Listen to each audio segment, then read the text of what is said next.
It would appear. If you have to wiggle the cable, that's often the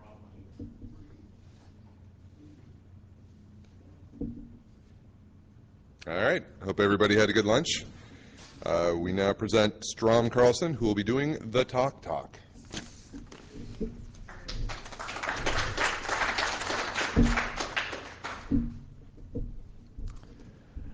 Good afternoon, everybody. Hope your lunch was good. This is the Talk. I'm Strom. And so this presentation is basically a presentation about giving presentations. Many of you may want to give presentations. Many of you are probably some of you are probably giving presentations here at LayerOne or TourCon or DEF CON or wherever you choose to give presentations. And this talk is probably useful for you too if you, for example, have to give a presentation at work, or just want to give one to your friends at your user group meeting, or for whatever reason you want to give a technical presentation to somebody. So this talk is for all of you, not just those of you who have a pending presentation that you want to give, but perhaps those of you who also want to give a presentation but don't know how or are scared to. So anyone who technically proficient who wants to give talks to information security conventions, local meetings, wherever. So everyone from the complete nub all the way up to the experienced speaker and everyone in between. So all of you can benefit from this talk somehow. We're going to cover everything from thinking up the talk to actually giving the talk and afterwards. So planning the talk, preparing your talk, actually giving your talk, and what you do after the talk. So we're going to cover everything from the start to the finish. So let's start with planning.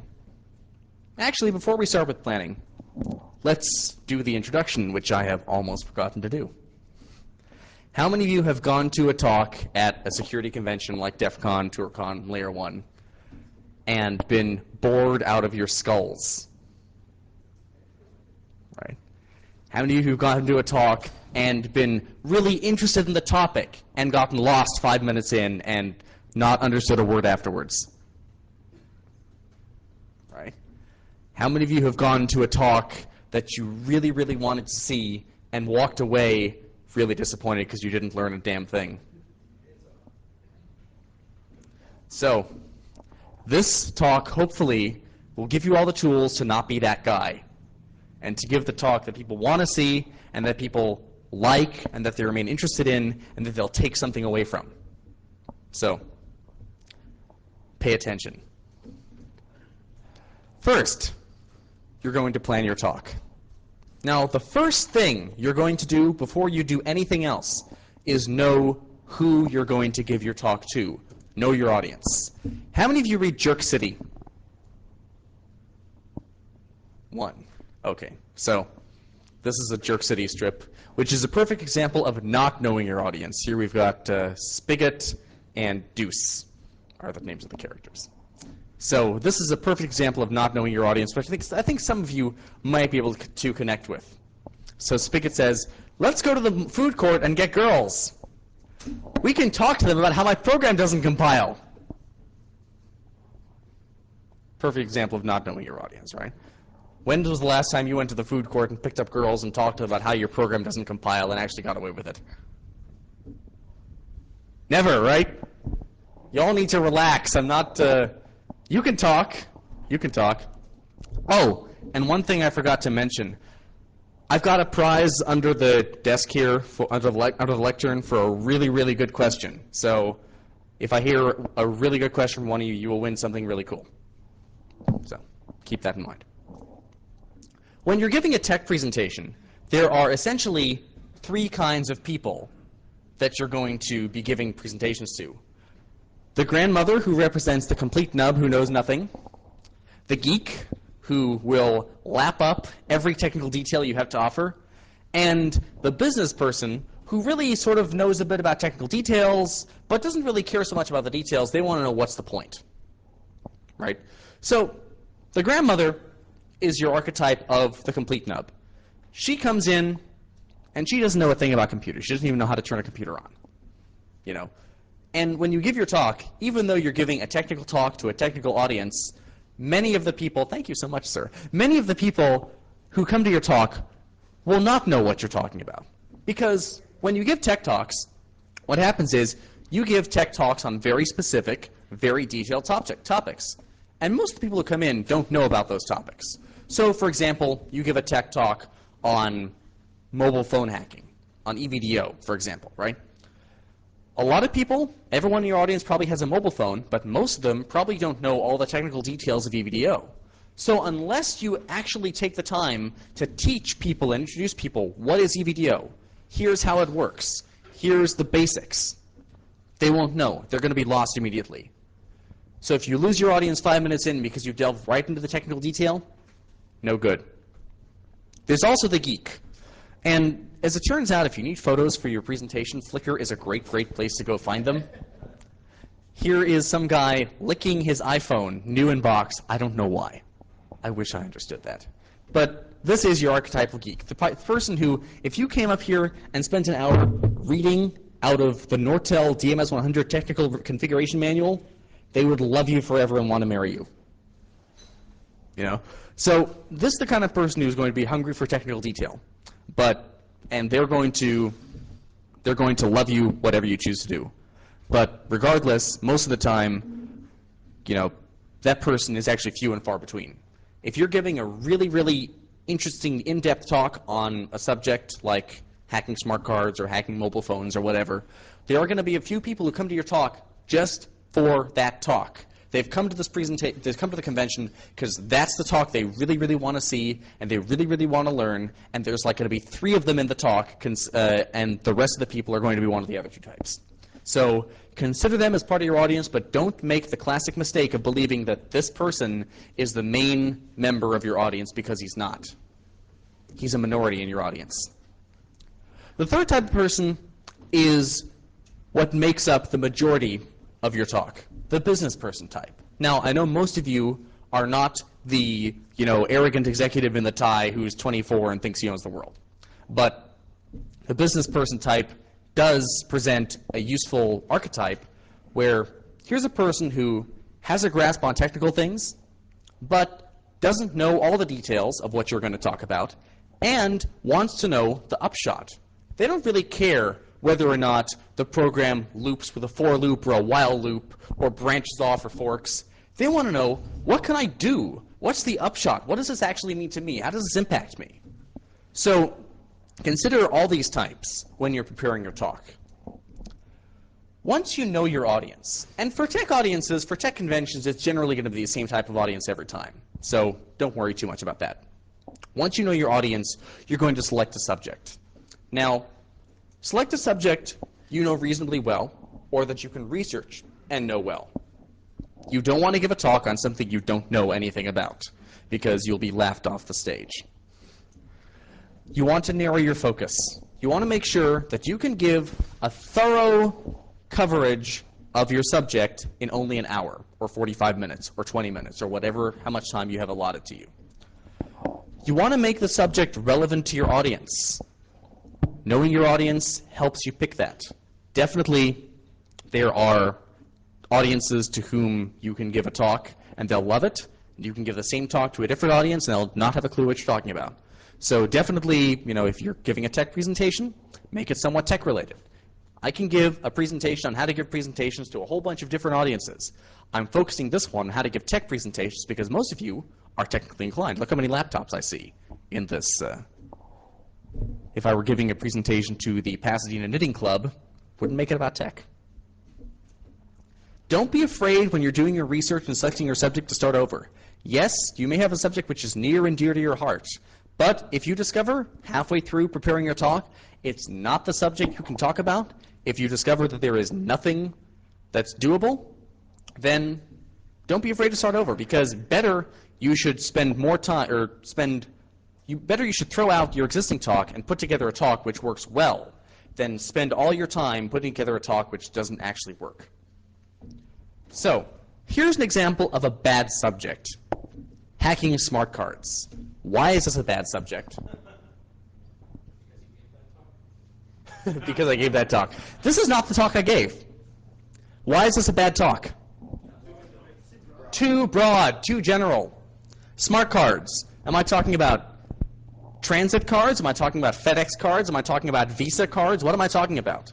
Smart cards is a huge, huge subject. I mean, I'm sure Hikari here could talk for 6 hours on hacking smart cards and not even scratch the surface, right? Yes. The answer is yes. A better subject, security vulnerabilities in the FedEx Kinko's stored value smart card. This is a focus presentation. It's a single implementation of a smart card. It's a single system. You can analyze it. And this is good because even though you may think, oh, but this is too focused. What do people want to know about Visa cards? What do people want to know about, about Metro cards or Oyster cards or whatever? This is good because even though you're only analyzing one system, if you make your presentation such that the lessons learned in analyzing the faults of one system can be applied to any other system the user may encounter, then you've done your job and given a good presentation. You don't need to cover everything. You just need to cover one example that people can learn from. Of course, you also want to avoid topics which are completely irrelevant to your audience because nobody will care. No one wants to know how to make smart cards fashion accessories on MySpace or whatever, right? So, once you've picked a topic, you start doing your research. You want to make sure you research your subject thoroughly before you begin writing your talk. Because unless you know all you need to know, you can't start actually putting together points which are relevant to your talk. If you only have a moderate grasp of your subject and you start writing your talk and then you do your research, you may miss something really big, which actually winds up being the key part of your talk. So make sure you do your research first and then start writing. Do not do the writing first and then research to match your writing. When you're researching, take copious, copious notes. Save copies of everything you come across. You can use it. You'll probably throw most of it out, but make sure you document everything thoroughly. That way, if you do have something you want to use, you won't find yourself 2 months later writing your talk and saying, crap, that explanation I found of how this works, where was it again? And then you spend a day searching on Google or Yahoo trying to find it, and you can't find it, and then you're lost because you have nothing to back yourself up. So make sure you do all the documentation really thoroughly, and make sure that you know your stuff. You can and will throw tons of stuff out, but it's better to have it all and throw it away than to not have it in the first place. And you're not going to really throw it all away. I'll show you why in a bit. Next, you want to select a thesis statement. Now, I'm just going to pause here quickly and note that for all of you who came in after the introduction of the talk, I have a prize to give away if you ask me a really, really good question that challenges me. So keep that in mind. You have a question? It's important that you keep interrupting your presentation to advertise the prize.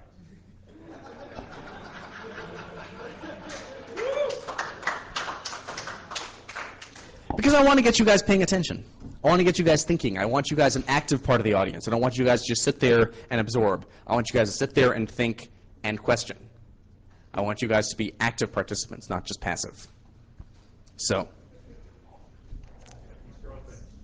Sorry? He said that means throw things.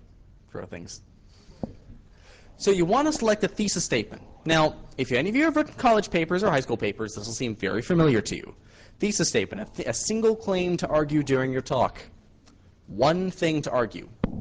Now, the reason it's important to select a thesis statement is because the thesis statement is what you're going to convince your audience of. It's all fine and well to tell your audience about something, but if you don't make it relevant and interesting, the audience has no reason to listen to. The audience needs a reason to pay attention to you. So the thesis statement is your argument to them. If you tell them, you going back to our Kinko's talk example, if you tell them, there's a vulnerability in Kinko's cards, well, that's good, but why should I care? If you tell them, Kinko's smart cards have a security vulnerability, and you can use this as an example of how not to set things up if you're setting up your own system, or how to look for vulnerabilities in your own system, then they'll pay attention, because they'll realize, oh, wait a second, I can use this information somehow, even though I never go to Kinko's. I can use this talk. This is relevant to me. This is a bit scary. So, argue during your talk. Make your talk relevant and focused to your chosen subject. And you need to tell your audience again why they should care about what you have to say. So, A bad thesis statement. FedEx Kinko stored value smart cards have a security vulnerability. Why is this a bad thesis statement? Not so much too long, because the good one's actually longer. Yeah. What if that is a security vulnerability? I don't go to Kinko's. Right. What about it? Why should you care? This is the topic reworded. This is not a thesis statement.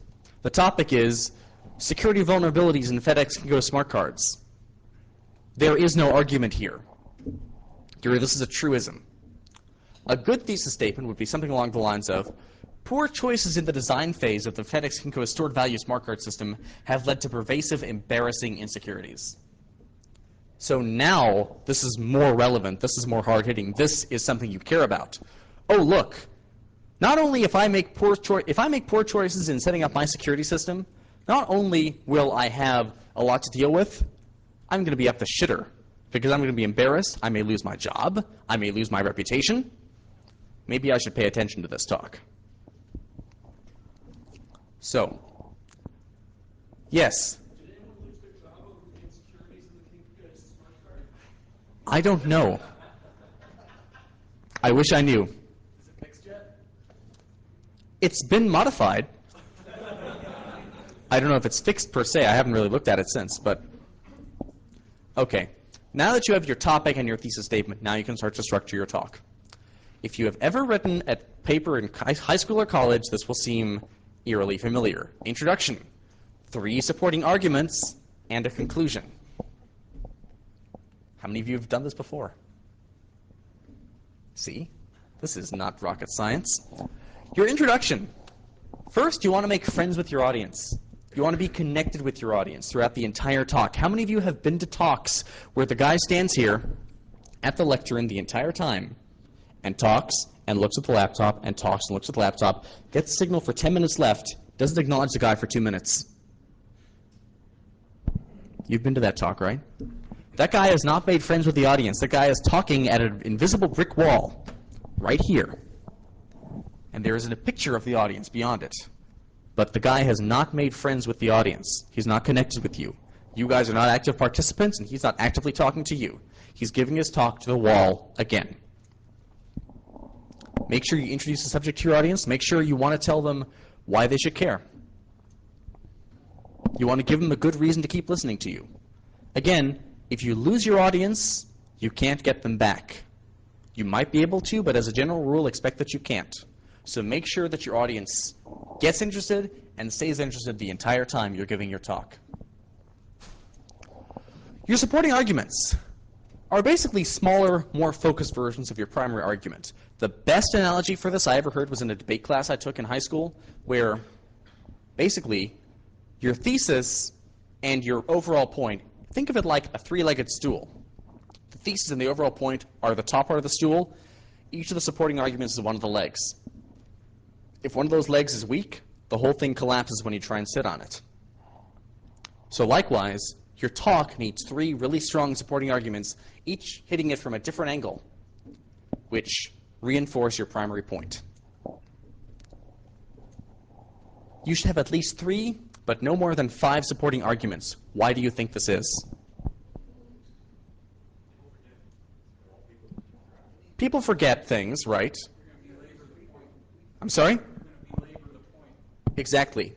If you have no difficulty coming up with 10, 15, 20 supporting arguments, your topic is too broad, and you need to narrow it down. If you have a tough time coming up with even 3, you've narrowed your topic too much, you need to expand it a little bit.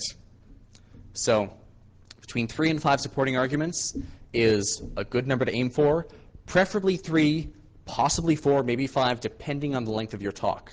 Generally, you want to aim for 3 that you can talk about in depth, rather than 5 you cover only so-so. But again, make sure, just think about your talk, think about your topic, and make sure that this makes sense for your talk. Finally, your conclusion. You wrap up the talk, you review your primary arguments, and you make a connection back to your introduction. The conclusion is where you tell your audience what they're going to remember. The audience is going to be entertained, but let's face it. You sit in this talk for an hour, I talk for an hour, You're not going to remember everything I say. That's what the video is for. So you can go back and review it later, right? The conclusion is where you tell people, this is what you're going to remember. These are the 5 things I want you to remember as you walk out that door.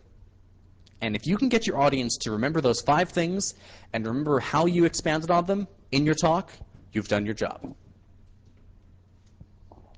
So, now, preparing the talk. The one big overall overarching thing to remember when preparing the talk is the KISS principle, which some of you may be familiar with, some of you may not be familiar with. It has nothing to do with kissing, it has nothing to do with lips, it has nothing to do with makeup. It is, keep it simple, stupid. Because when you have done all your research and you've found everything you need to find and you're ready to write your talk, you're going to have a massive pile of information. And many people, based on talks I've gone to, think that what you do next is you take this massive pile of information, you put it into PowerPoint, and then you talk about it. Or you go up and you read the PowerPoint and get all the stuff into the audience verbally as quickly as you can in the hour you've got. Right? No. It's a question of time. 30 to 50 minutes is not a lot of time to give a talk. If you've never given a talk before, you're going to think, an hour? How am I ever going to talk for an hour about the subject? Oh my God, I better find as much information as I can so that I can just talk and talk and talk, not have to pause. But that's not it. An hour is not a lot of time. I mean, it's already been 20 minutes that I've been giving this talk, and we haven't covered a whole lot of information yet. So it's not a lot of time. You're going to discard as much information as you can. How many of you have seen LA Story? Okay, remember that scene in the beginning where Steve Martin's girlfriend does this and then pulls off the first thing that catches her eye? No? Okay. Clearly, all of you need to watch that movie. It's a great, stupid movie. You're going to discard as much information as possible. I forget who said this, but perfection is achieved not when there is nothing to add, but when there is nothing to take away. You're going to prune as much and make this as simple and easy to understand as possible. Of course, make sure when you're putting your talk together, you save at least 5 minutes at the end for a Q&A session, because your audience is going to have questions. We're going to cover this in a bit, so keep that in mind. But remember, save some time at the end for the audience to ask you questions. And now, my biggest pet peeve with so many tech talks, the PowerPoint problem. PowerPoint is not your talk. PowerPoint is merely there to assist you in your talk. You are the speaker. If all you're doing is taking all your research, putting it in PowerPoint, and reading it to the audience, your function is completely irrelevant as a speaker. The audience could literally take your documents and just read them at home. Why should they come to your talk if all you're going to do is read to them? You need to convince your audience of something. You need to argue. Don't just have tons of information for your audience. The solution to the PowerPoint problem, keep your slides basic, simple summaries of what you intend to say. Note that most of what I'm saying is not actually on the slide. How many talks have you gone to where every sentence the person says shows up on the screen? Raise your hand if you've been to that talk. Yes, the eye chart. Or as someone said, the wall of text problem. You know? Make your diagrams clear and easy to understand quickly. And make sure that you provide any detailed information in a supplementary document. If you've got tons of research and the research and the data is important to the people who care, you will put that information in a report, in a set of documents, and distribute it to people on the conference CD, on the conference website, or on your own website. If you want more of the detailed information, go to my website and read the information on your own time. But don't waste most of your audience's time telling them the technical details of every little thing you talk about. Now, the reason you want to keep your slides as simple as possible, why do you think? What do you think the reason for that is? It's distracting. When a slide shows up with a ton of text, what happens? Everyone looks at the slide and stops listening to you until they finish reading the slide. So When you pull up your slide with the wall of text, whatever you say for the next 30 seconds has gone on deaf ears. No one listens to it. So let's look at some bad slides, right? And the sad part about this bad slides thing is I had to look no further than the DEF CON CDs I have lying around at home. So this is one such bad slide. Someone presented this at DEF CON. Too much information. Sorry? Yes, exactly, TMI. Both, right? It's too much information and it's a disaster. So, I mean, if this came up, you would be all reading this and you wouldn't pay attention to me. Can any of you in the back actually read the slide at all? You can read that? You can kind of read that. Okay. You can't understand it. What's the point, right? This is assembly language, isn't it? Yeah. Yeah. So, this is too much information, guys. Even I've been guilty of this. If you saw my Kinko's talk, this is my slide from the Kinko's talk. And yeah, way too much data. I'm sure you that cannot read this one. Sorry? Yes. Yes. Yes. Mm-hmm. Even some people who are very well regarded as good speakers have fallen victim to the wall of text problem. And I keep liking to say, I like to say that this is the next slide is going to ruin my DEF CON speaking career. But yeah.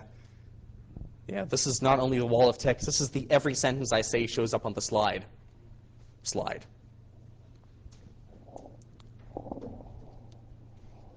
This is a fun one.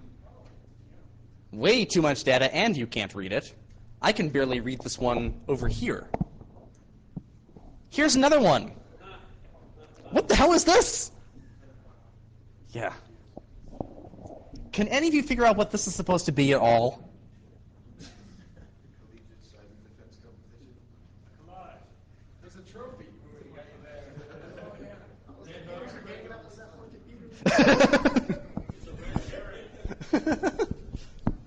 Yeah. Terrible, terrible slide. And I've saved the worst for last. Yeah. Blink tag. Sorry? What is this? Of course. Right. Yeah. Don't put TCP dump on your slide, people. Seriously. All right. So now, the other pitfall, apart from the wall of text, terrible slide, who can guess what the next pitfall is? Sorry? The live demo. Oh boy, the live demo. How many of you have sat through 5 minutes of, oh, let me just get my live demo working? I should see more hands. Come on. You've been there. There we go. Live demos, as a rule, can and will go horribly, painfully, terribly wrong. They won't work when you want them to. If you do a live demo, it must be short. I have seen so many live demos where it's 20 minutes of someone typing text into a terminal, and I get bored, and I don't care anymore at the end. Live demo must be short, must be to the point, must progress quickly, and only effective if done extremely well. Otherwise, you're better off doing like a slideshow of what you intend. That way you can skip over all the boring parts, skip over all the, let's wait here for 5 minutes while it figures out the security key parts, and get to the point and get on with your talk, because again, you don't have a lot of time. A recorded demo, perhaps, if you can tighten it up, if you can cut it down, or just do a slideshow. Sorry? Well, no, don't even do a live demo unless you can do it right on the spot, have it be a couple minutes long, and that's it. The best live demo I saw was the live demo last year that Zach gave for his proximity card demonstration. If you look at the video of that one, he's got it all set up, and he just does his thing, and it beeps, and he's on to the next point. He does his card, and it beeps, and he's on to the next point. There is nothing that breaks, nothing that fails, not the datagram talk.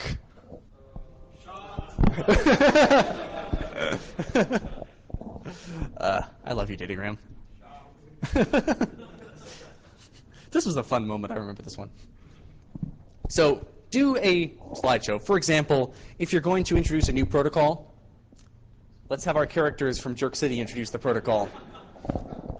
Hi, Cox! The High Cox protocol, RFC 4373. Do any of you know what RFC 4373 is? LDAP. So, yeah. And also, you want to make sure you proofread your slides. Right? How many of you have been to presentations and seen horrendously bad spelling errors, typos, grammar problems on the slides? Does that not make the presenter look a bit stupid in your eyes? Reduces their credibility? Perhaps. But still, there are things called spell checkers. There are friends who speak the language. You want to make sure you proofread your slides to avoid making yourself look dumb.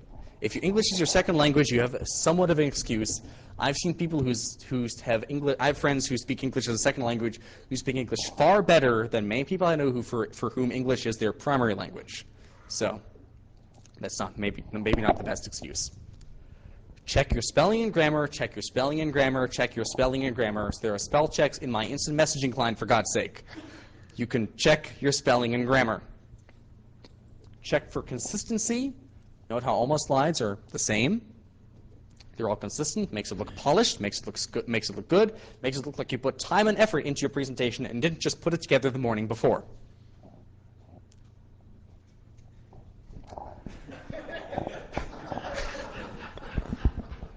Have someone else read through your slides and give you feedback.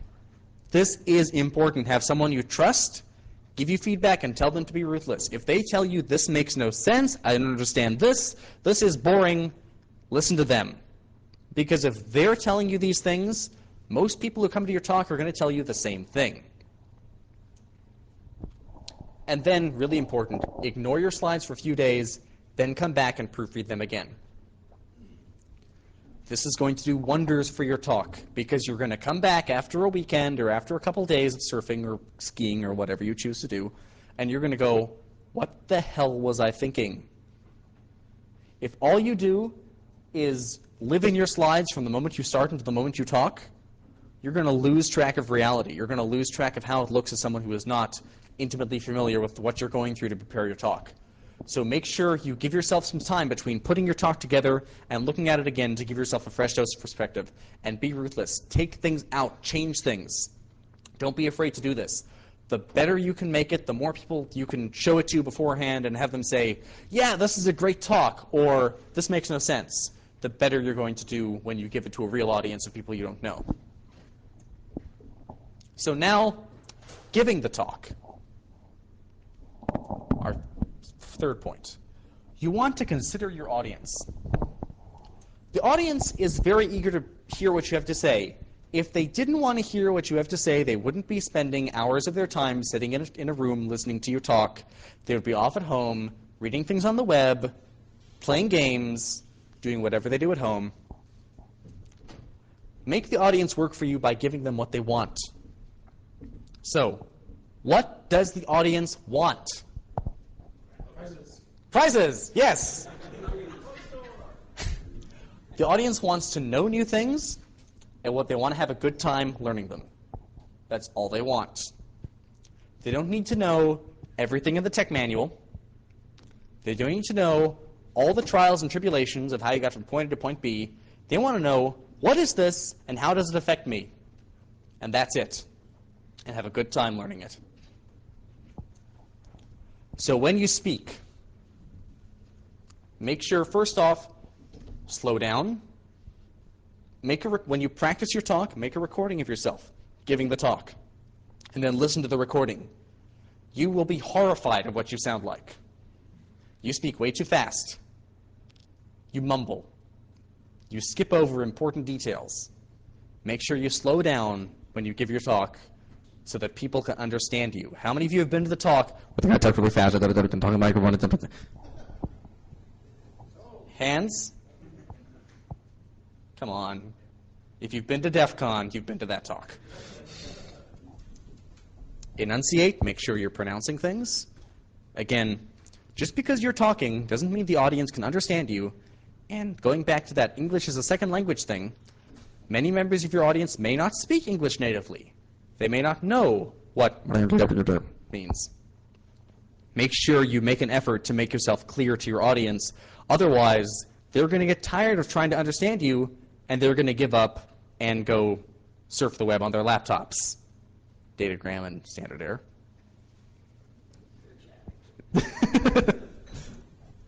And finally, relax when you want to go to it. Relax when you give your talk. You may be terrified to make a mistake. If you make a mistake, is your audience really going to know? How many of you have been to a talk and gone, "Oh, you made a mistake"? One person in the back. 2 people. Right? Okay, come on, guys. But seriously, most people in the audience aren't going to care if you miss a point, if you stumble, if you forget something and say, "You know what, I forgot to mention this 2 points ago, but this bears repeating." Relax. Put yourself in the audience's shoes. You've been to talks, you've seen talks, you know what it's like to be the audience member. Don't put yourself in front of a sea of people who are hypercritical, because they're not. Here's the point which I'm sure our video guy hates me for. Get away from the lectern. Don't spend your entire talk stuck in one place, because seriously, that's boring, really. Get yourself a little wireless remote so you can advance slides without being in front of your laptop. And also, the other reason to get away from the lectern, it forces you to not rely on your PowerPoint slides as a crutch. Your PowerPoint slides are not your show notes. There is a thing at the bottom on my screen. I've got the slide. I've got a window below that says click to add notes. I can type notes to myself. I've got no notes. All I need to know is in the summary on the slides. So make sure that you get away from that. Connect with your audience. The other thing is, I'm standing here. There is more of me for you to look at. If I'm standing here, I'm hiding behind the lectern. And there's a barrier between you and me. And I'm not connecting with you guys. If I'm over here, I'm more connected with you guys. It's friendlier. It's more casual. You guys are more interested. You're paying more attention. So get yourself one of these little remotes. Get away from the lectern. Now, on the subject of humor,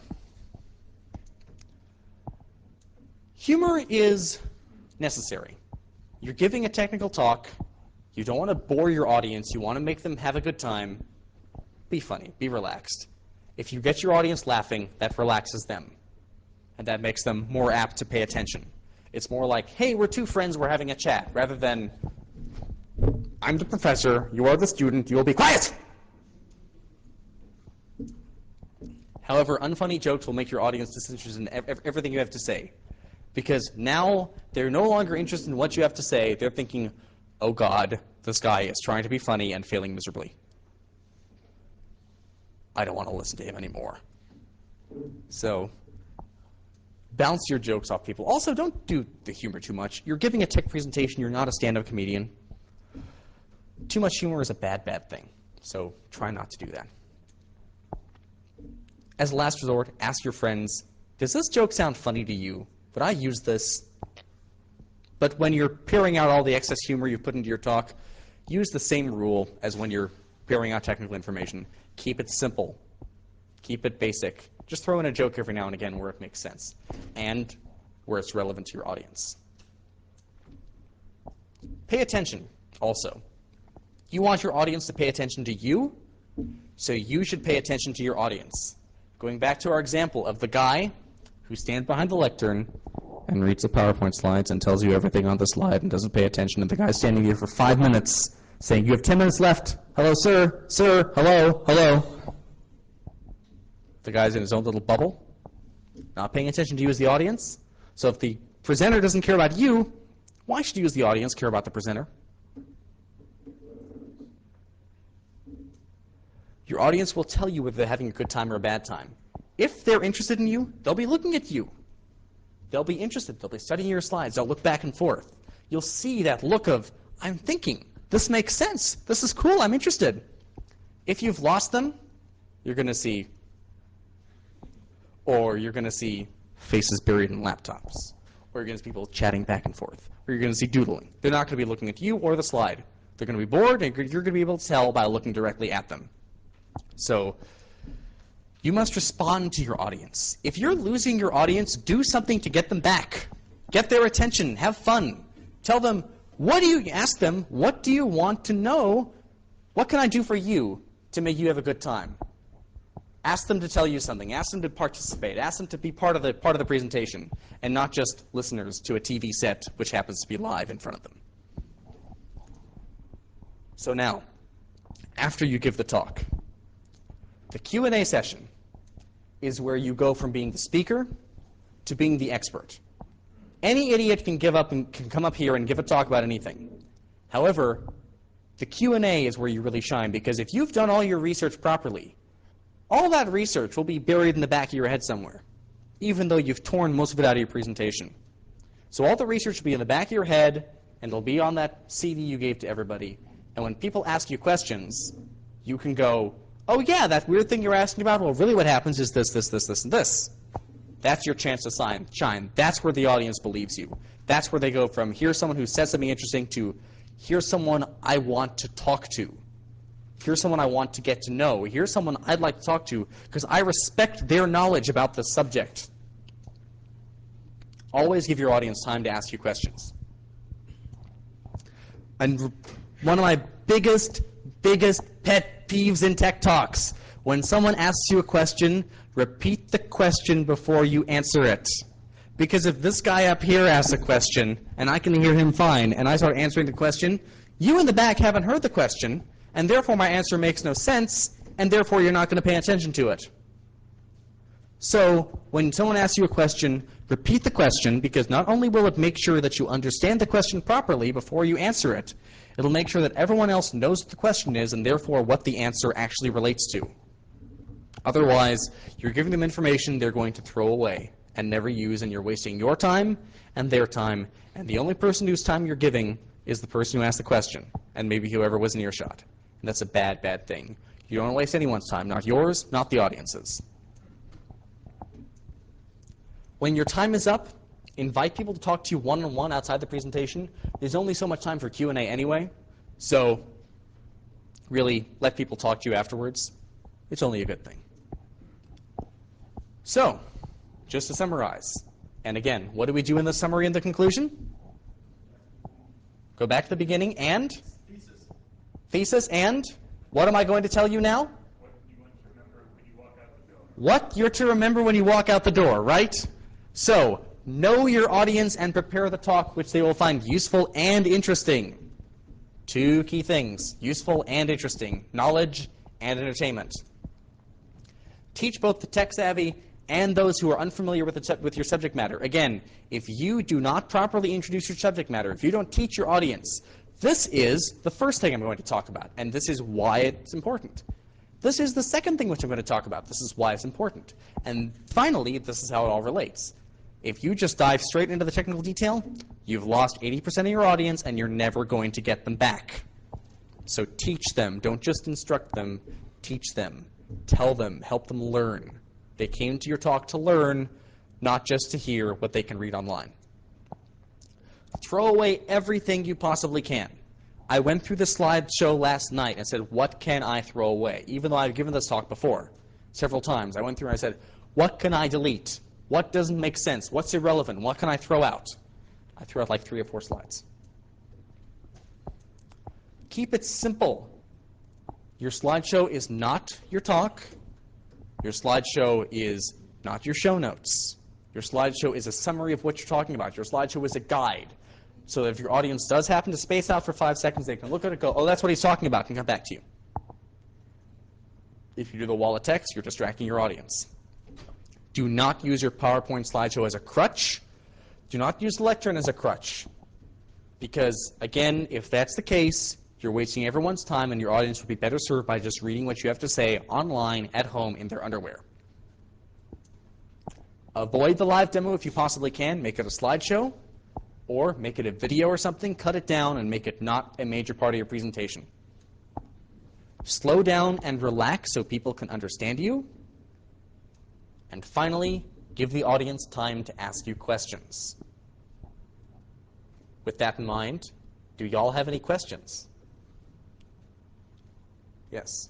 For an observation and a question, things you've done well. Sans serif font, 24-point, high contrast for your PowerPoint. That's key. Yes. Make the one thing he's pointing out, the PowerPoint slides are really legible. Make them legible to everybody in the back with eye problems. Make the typeface big, make it simple, make it, easy to read. Why would they sit in the back if they have eye problems? Maybe they came in late.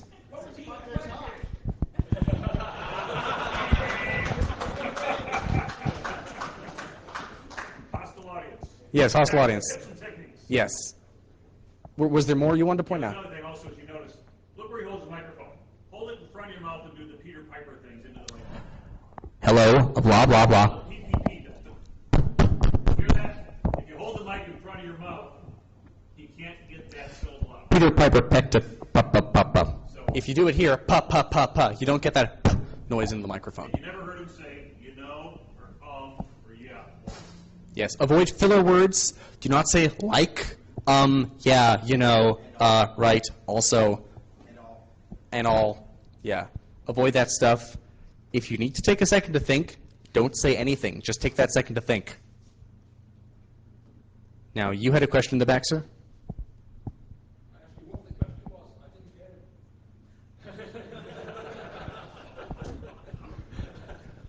it. The question was, I didn't hear him. So, I'm sorry. See, I didn't quite follow my own advice. What he said was, why would they be sitting in the back if they're wearing eyeglasses and have eye problems? But, like I said, perhaps the talk was full. How forgiving is LA2600 on using them for practice for DEF CON? How forgiving is LA2600 on using them for practice for DEF CON? We're damn forgiving. I gave this talk to them. I've given DEF CON talks to them before. Not true, we hate Strom. I went to your Esther's talk way back when. Mm-hmm. This is a live demo. And Yeah. Oh, I've given talks which violate all these rules.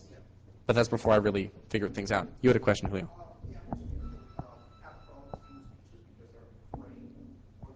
So what would you suggest we can use to relax or be more used to? All right, the question is, people have problems giving talks because they're afraid. How can you relax?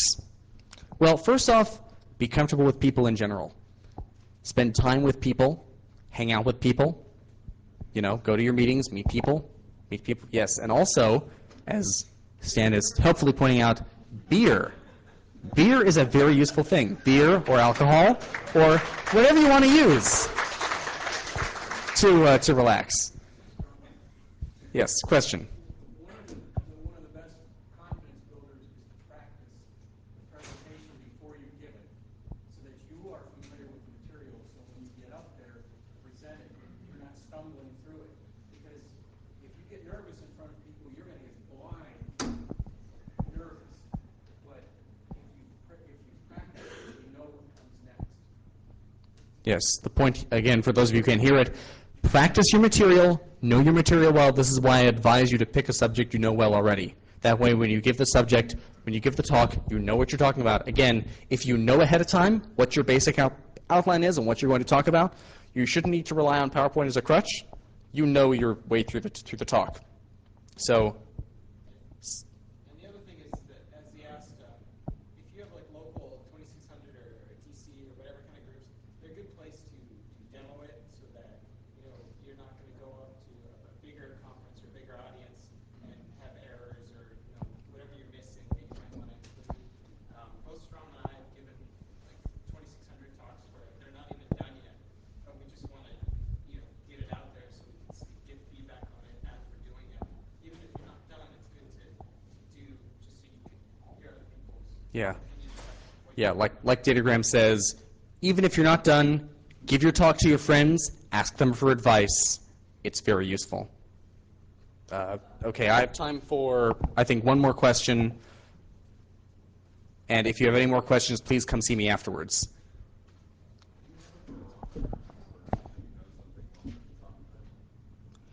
If you, okay, that's a good question. Is there a barometer for do you know a subject well enough to talk about it? Sometimes no, but sometimes yes. Can you find find someone who you know, a good friend of yours, and say, hey, I want to teach you about subject. Okay, tell me everything I need to know. If you can sit there for 30 minutes, 45 minutes, and teach them the basics, and teach them everything they need to understand, maybe they won't understand it, but if you can sit there and teach it to them for an hour or so, you've probably got a good enough grasp on it. If you're struggling to come up with material after 20 minutes, probably not. But again, the thing about knowing the subject well is see if you can come up with just a basic outline without having any research done. Can you think of a good thesis statement? Can you think of 3 strong points? Because again, if you think about an hour, right, your introduction is maybe 5 minutes, your conclusion is 10 minutes, your Q&A is another 10, 15 minutes, so that's already, what, 30 minutes? So each of your 3 points is 10 minutes long. Can you talk for 10 minutes about each of your 3 points? Then you're probably good to go. All right. So, as far as the really good question, who has the really, really good question? Just give me the prize. However, all the questions, more additional advice. Okay. Go ahead. Additional advice. Well, everyone asking questions. I thought that was the Q&A. It's just more advice, which is good, but Right. where's the killer? The topic, it's not a technical topic that you probably have a question about. It's more of a soft topic. Yeah, it's a soft topic, which is more an advice topic than anything else. One thing you didn't take care of is what about a heckler? When you get someone out in the audience, the pain in the butt. That's a good question because I didn't cover it. So, all right. So, what do you do with a heckler? Well, the first thing is to not let the heckler get to you. Relax. Chill out. You can laugh it off and move on. If the audience respects you, they're going to shut up when you move on to the next point. If you've done your job, if the audience respects you, they're going to shut up, and they're all going to ignore the heckler and say, okay, that was funny. Let's get on to paying more attention to him. So make your talk strong. Know your stuff. But the really thing is just, be social with people beforehand. Know how to handle them. Know how to just laugh it off. Don't let it get to you. It's not a problem. So, since I think you asked actually 2 really good questions, you're going to win the prize, which...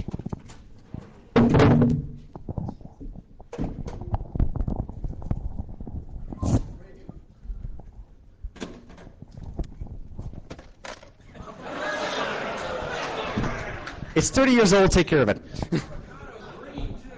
Yes. I pulled it out of my basement. I'm like, it deserves a good home rather than being collecting dust in my basement. So, Trade you for a deck of cards. sweet, sweet. All right. If you all have any more questions, feel free to hit me up anytime during the con or stromcarlson.com.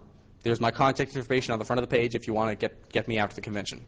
So, thank you very much. You've been a wonderful audience.